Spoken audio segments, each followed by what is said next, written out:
Welcome to the Felt Recoil Podcast. This is episode number 77, and it's a little different than what you're used to from the Felt Recoil Podcast, but I think you're going to like it.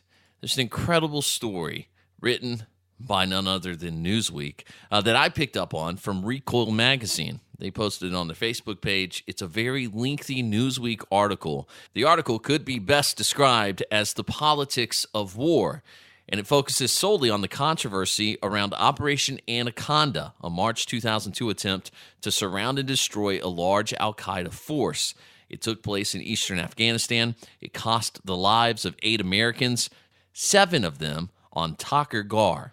I'm going to read the story to you in its entirety this and next week. We'll split it up into 2 parts, but I'm not going to just dry read it. It's a fully produced version of the story, so there will be effects and music and things to make it move along. It's an incredibly important yet lengthy story. I hope you enjoy it. I hope you'll pay attention, and I hope afterwards you'll visit specialops.org and consider donating to one of our charities of choice, the Special Operations Warrior Foundation, which ensures full financial assistance for a post-secondary degree from any accredited university, college, trade school, whatever, and it offers family and educational counseling, including in-home tutoring, to the surviving children of special operations personnel who have lost their lives in the line of duty. They gave everything they had to protect us. We can give a little to protect the future of their children. So please consider visiting specialops.org for more information and to make a donation.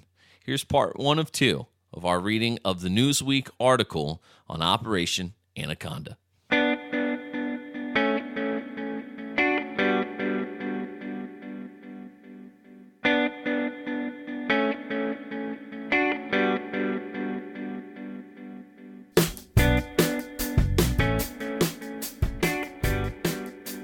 An editor's note before we begin.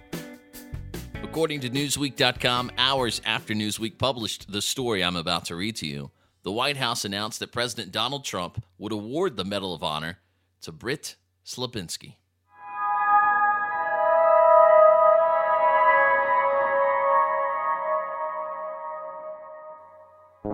As the pre-dawn twilight crept over an Afghan mountainside, an Air Force commando named Jay huddled in the snow, listening to a distressed voice crackle over his radio, then fade away.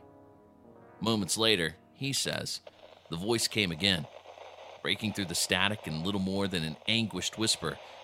"This is Mako 3-0 Charlie. This is Mako 3-0 Charlie." The same 6 words, over and over, each time dissipating before Jay could hear anything else.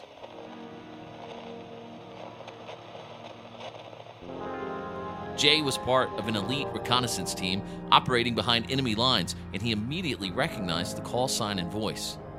They belonged to his counterpart on another team, Air Force Technical Sergeant John Chapman. From his hidden perch, Jay responded again and again on his powerful satellite-capable radio, but he received no reply. The voice continued for about 40 minutes, he says, like a plaintive mantra. "This is Mako 3-0 Charlie. This is Mako 3-0 Charlie." Then, it fell silent. It wasn't until the next evening that Jay learned Chapman had died, that he was the last American to hear him alive.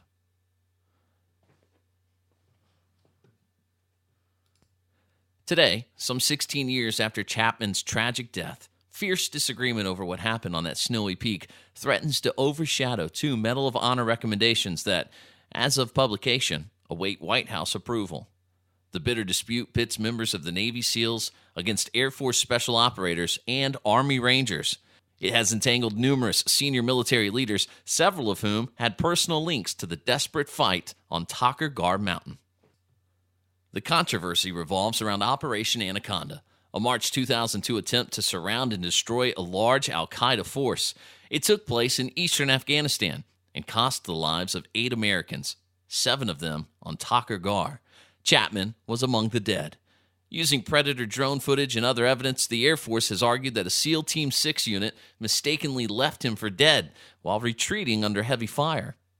Afterward, the Air Force claims, Chapman fought on for an hour, badly wounded and alone, before al-Qaeda militants killed him as he provided cover for an approaching helicopter.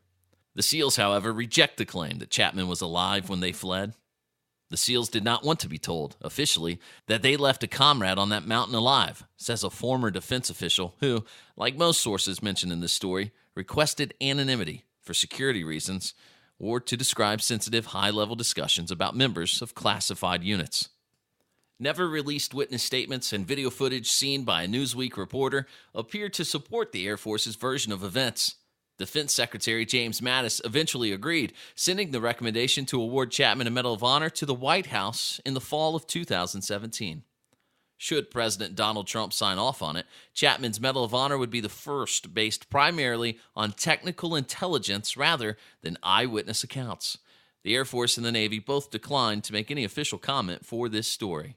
What has shocked and angered some sources familiar with the battle is that Mattis has also recommended the same award for then Senior Chief Petty Officer Britt Slabinski, the SEAL team leader who allegedly left Chapman behind. Some special operators blame Slabinski for not only Chapman's death, but also the lost lives of 6 other special ops on the mountain. Others say it's absurd to recommend someone for the Medal of Honor for his bravery in a fight in which he left a teammate behind, albeit by mistake. Informed by a Newsweek reporter that Slabinski was in line for a Medal of Honor, an Army special operator who took part in the operation was aghast. Quote, "You kicked me in the nuts when you told me that," he says. Mike, a former Air Force targeting analyst who monitored the Predator feed of the Takur Ghar fight in real time and rewatched it twice last year, the Air Force's request, was similarly taken aback. Quote, "I'm completely shocked that the Navy is putting a package up," end quote. Some observers are angry at the Navy for even recommending Slabinski for the award, which they claim was part of a campaign to sabotage the Air Force's effort on behalf of Chapman. Such a campaign would be unprecedented, according to military awards expert Doug Sterner, saying, "I cannot think of a single instance in which one branch of service opposed a Medal of Honor for another one."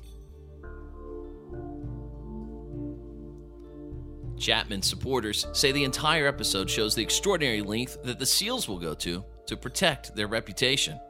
A SEAL who took part in the Takur Ghar fight strongly disputed that assessment, saying, "That's a bunch of BS." The blame, he says, lies with the Air Force for allowing the controversy to become public without doing due diligence, which would have included interviewing him and his fellow SEALs. The Air Force caused all the problem, he says, by just trying to jam something down everybody's throat without even talking to us. Others, familiar with the battle, sprang to Slabinski's defense even as they acknowledged the unusual optics of awarding him a Medal of Honor. He's an introvert, but he's very bold in his actions, says a former senior SEAL Team 6 officer who served frequently with Slabinski. Quote, "I thought he was a great leader." A former defense official familiar with the discussions over the Medal of Honor recommendations is adamant that Slabinski, a second-generation SEAL who retired from the Navy as a Master Chief Petty Officer in 2014, deserves his award just as Chapman does. But he bemoans how, as the 2 award packages wended their way through the approvals process, the heroism of 2 brave men has at times taken second place to what he termed the tribal aspects of the special ops community. He says it is a bureaucratic story that is not covered in glory.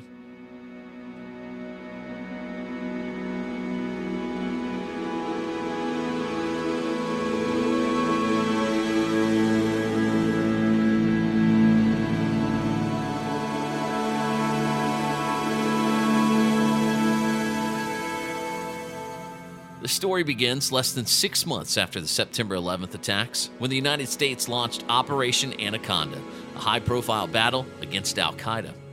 From the beginning, it went awry. The Americans had expected the jihadi fighters to be massed in the villages on the floor of the Shai Akat Valley, but they weren't. Instead, when the U.S. infantry landed in the valley by helicopter on March 2nd, they realized the enemy had dug in on the high ground overlooking it. For 2 days, the militants used automatic weapons and mortar fire to pin down the Americans and forced their Afghan allies to retreat before they even reached the valley. There was, however, one successful part of the operation. In the days before the battle, 2 reconnaissance teams from the Army's Delta Force and one from SEAL Team 6 sneaked behind enemy lines from their base in Gardez, 8 miles north of the Shah Ikat. From their vantage point, high above the valley, they called in devastating airstrikes and provided critical intelligence on the al-Qaeda forces. Their success caught the attention of SEAL Team 6's forward headquarters at Bagram Air Base, about 90 miles north of Gardez. The reconnaissance effort and Team 6 were each part of a task force composed of units from Joint Special Operations Command, or JSOC, the secretive organization that runs many of the military's most sensitive missions. Team 6 had seen very little action in Afghanistan and was eager to get into the fight. Early on March 3rd, a day after the main assault, the task force commander gave the order to send more SEALs into the valley. One of those teams, led by Slabinski, was called Mako 30.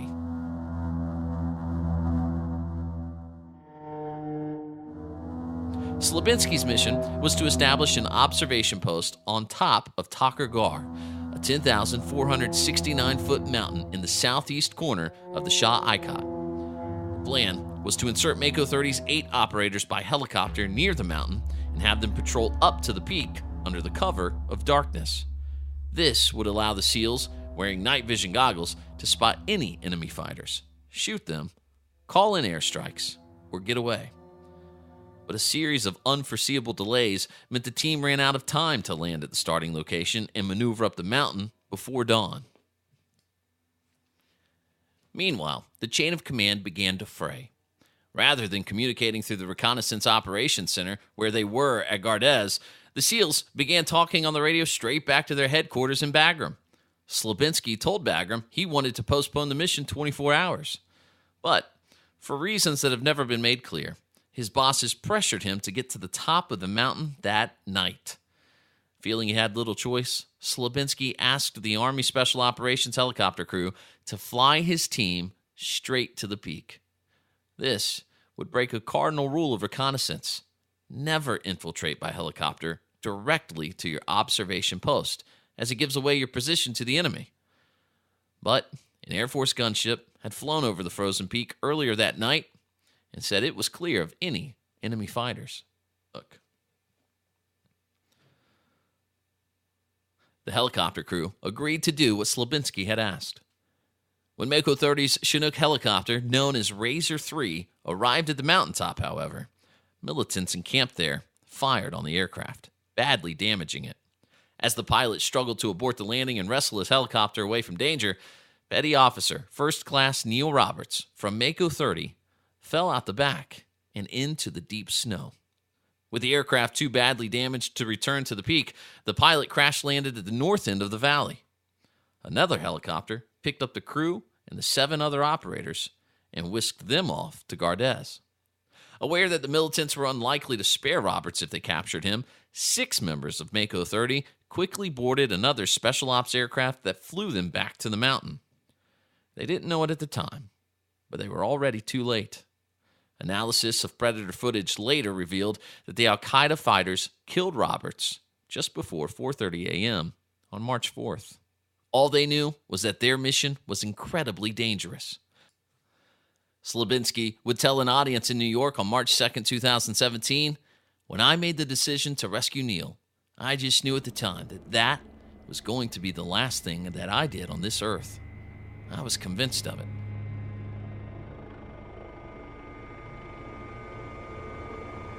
The helicopter touched down on the peak shortly before 5 a.m. Slabinski jumped off first, but stumbled. Next was Chapman, the team's only non-SEAL. He belonged to the Air Force's 24th Special Tactics Squadron, STS.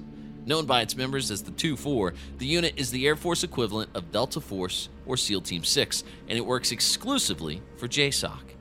Chapman's primary role as Mako 30's combat controller was to call in airstrikes. The Mako 30 operators again faced withering fire when they alighted from the helicopter. As the aircraft departed, the men split into 3 pairs. Chapman and Slabinski headed uphill, slogging through the knee-deep snow to reach a bunker from which they were taking fire. They killed the 2 men in the bunker, but then machine gun fire erupted from a second bunker nearby. Suddenly, Chapman went down. Slabinski glanced over at him. The airman's rifle was laying across his chest, the aiming laser rising and falling in time with his breathing. So the SEAL knew he was alive. Moments later, a second member of the team was wounded as enemy fire poured from seemingly every direction. The SEALs were overmatched, and they didn't see Roberts anywhere. Slabinski had just seconds to get his men out of the crossfire. He looked back toward Chapman. The laser, no longer moving. The airman, he concluded, was dead. Slabinski ordered his men to retreat, so the SEALs ran and slid down the side of the mountain, pursued by machine gun fire. The SEALs found temporary shelter under a rocky overhang. From there, they called in their location to an Air Force gunship. Then, the 5 survivors, 2 seriously wounded, moved about 5,000 feet in 6 hours to a position where a helicopter eventually rescued them. But as the SEALs made their escape, satellite radio failures and confusion between various headquarters meant that a JSOC Quick Reaction Force, an Army Ranger platoon, launched from Bagram in 2 Chinooks and headed for Takur Ghar. While one aircraft awaited further instruction, the other flew straight to the peak, unaware that 2 helicopters had already been shot up while trying to land there.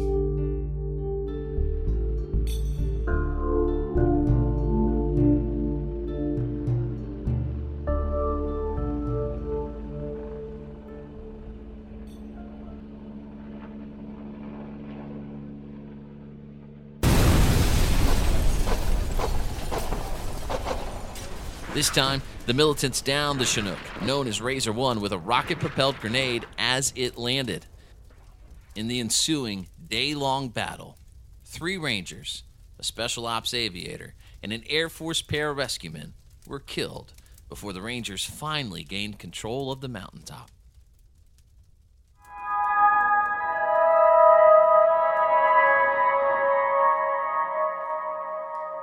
Part 2. Something was wrong. After the fight on Takur Ghar, Army and Air Force special operators blamed their losses on poor decision-making by the SEALs. Some members of Chapman's unit, the 24th STS, were so upset that they tried to avoid assignments with SEAL Team 6, according to a former Delta Force operator. And it didn't take long for word to leak that perhaps Chapman hadn't died when the SEALs said he did. Says a former combat controller familiar with the fight and its aftermath, quote, "Guys knew something was wrong the next day because of the way Navy guys were talking about it." Within weeks, Chapman's colleagues in the 24th STS concluded that he had still been alive when the SEALs retreated and fought on alone against impossible odds. That possibility was first officially raised by Army Lieutenant Colonel Andy Milani, a Special Operations Aviation officer whom JSOC appointed to investigate the battle. Milani's probe remains classified, but he repeated his findings in an unclassified paper he wrote while attending the Army War College in 2003.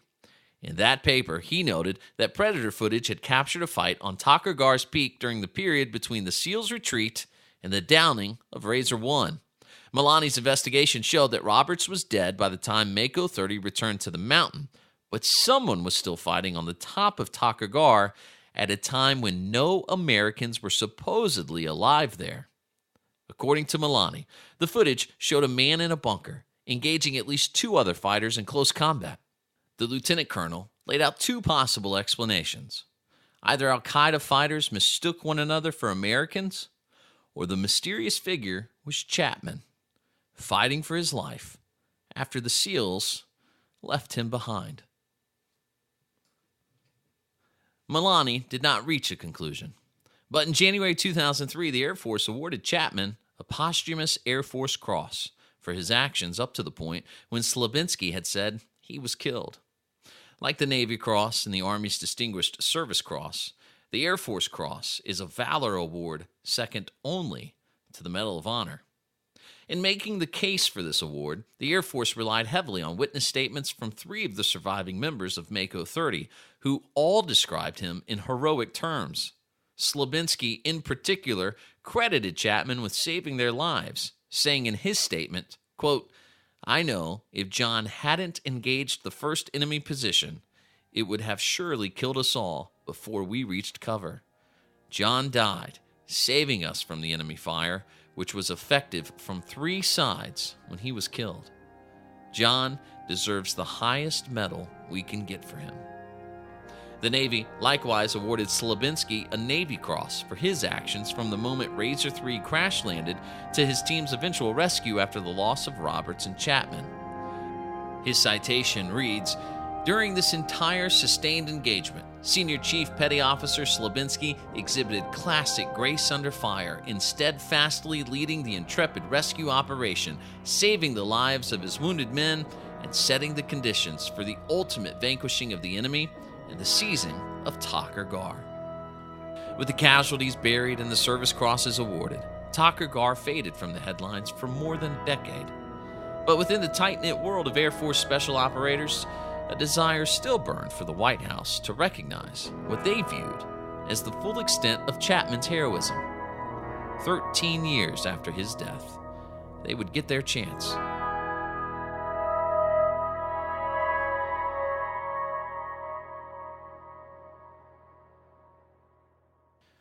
Part 3. A hell of a battle. Since the Vietnam War, no Air Force personnel have received the Medal of Honor. And in May 2015, Air Force Secretary Deborah Lee James read an article that wondered what it would take for an airman to be awarded the medal in the post-9/11 era. The topic intrigued James, who was in charge of recommending Medals of Honor to the Secretary of Defense, who in turn had to decide whether to endorse the recommendations and submit them to the White House for approval.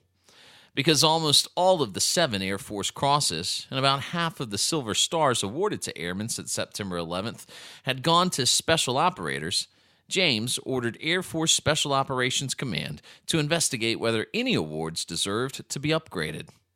Complicating James's directive, Pentagon regulations stipulated that for a lesser award to become a Medal of Honor, new information had to be presented. After at least 6 months, according to James, her team reported back that it had identified a possible upgrade for Chapman's Air Force Cross. The new information consisted largely of a careful analysis of the video shot by the Predator of the action on Takur Gar.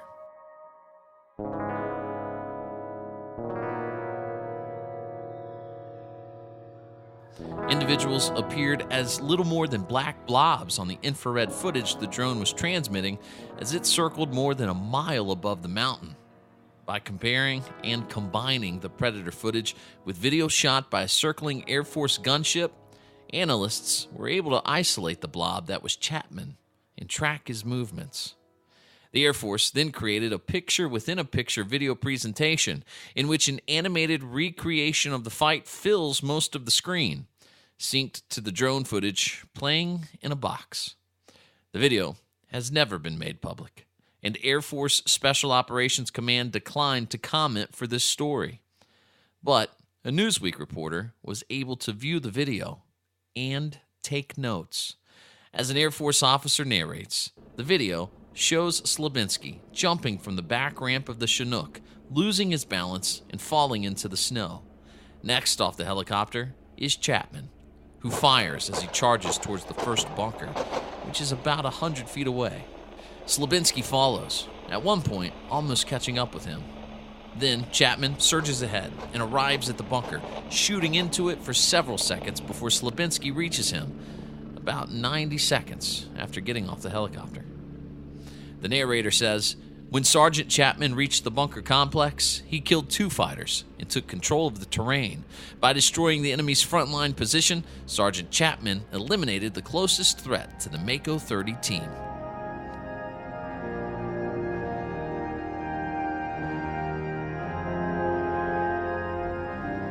The video thus validates Slabinski's statement, in which he credits Chapman with killing 2 enemy fighters, then occupying the bunker. The only difference? Chapman probably fired the shots that killed the 2 al-Qaeda fighters in the bunker from almost point-blank range, rather than the 25 yards Slabinski estimated in his statement. Chapman then opens fire on the second al-Qaeda bunker, about 30 feet away. The narrator continues, without hesitation or regard for his own safety, Sergeant Chapman moved from a position of cover to engage the nearby machine gun. While Sergeant Chapman was firing at Bunker 2, an enemy fighter flanked him, which resulted in very close combat. Sergeant Chapman killed the enemy fighter, but during this engagement, Sergeant Chapman was shot and went down. Although it's not possible to identify the exact moment he was shot on the video, it must have been within 2 minutes of getting off the helicopter. Slabinski has said that at this point he glanced at Chapman and assessed he was still alive. Of the other 4 SEALs on the mission, 2 followed Slabinski and Chapman. The other 2 headed in the opposite direction. The footage shows one of the SEALs who had joined Slabinski on top of a boulder shooting an M60 machine gun before getting shot and falling down, and the 3 SEALs huddling at the base of the boulder for a few seconds. Less than 3 minutes after arriving, the SEALs begin their retreat. Slabinski has said that it was then that he concluded that Chapman was dead.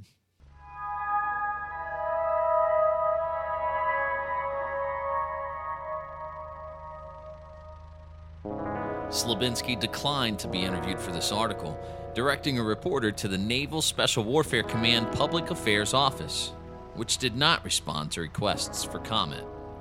But in 2016, he told the New York Times that after giving the order to withdraw, he actually crawled over Chapman's body in the rush to get off the mountain and saw no sign of life, saying, "I'm already 95% in my mind that he's been killed.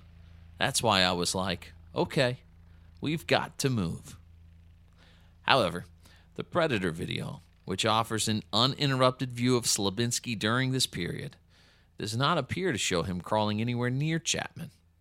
But it does show him and 2 other SEALs moving past the body of Neil Roberts as they begin their retreat.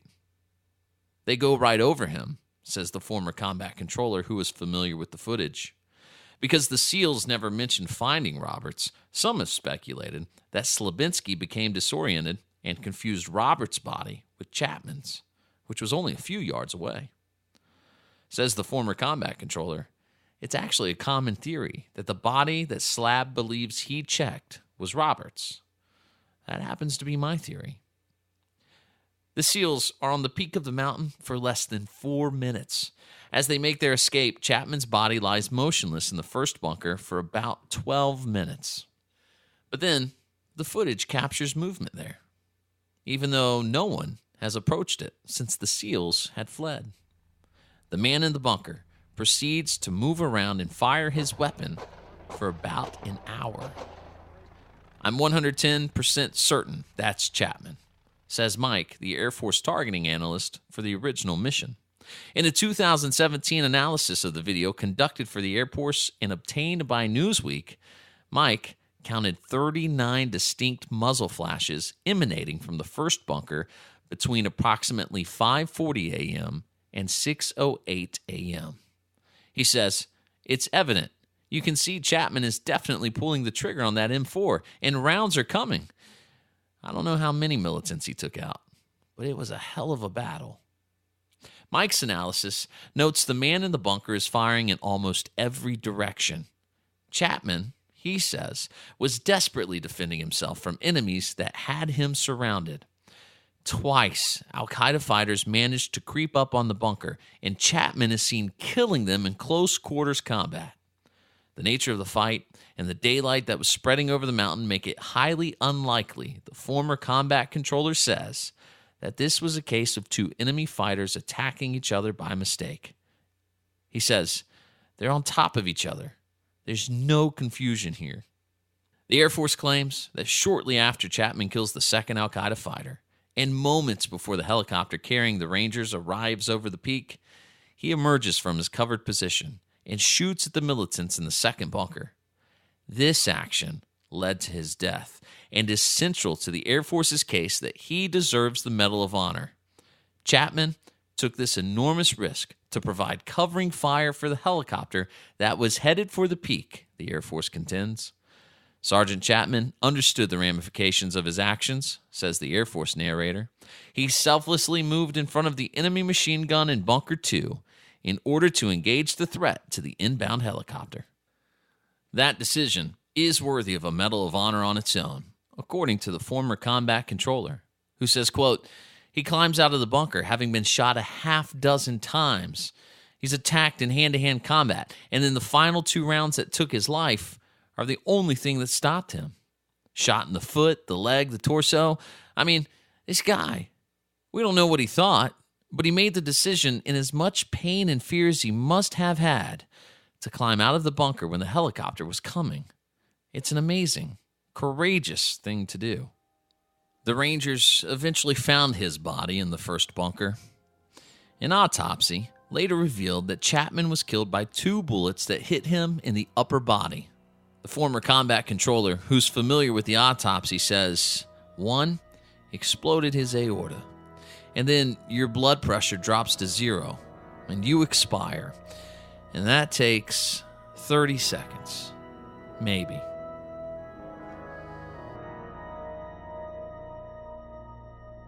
We will finish with the second half of this amazing story next week on the Felt Recoil Podcast.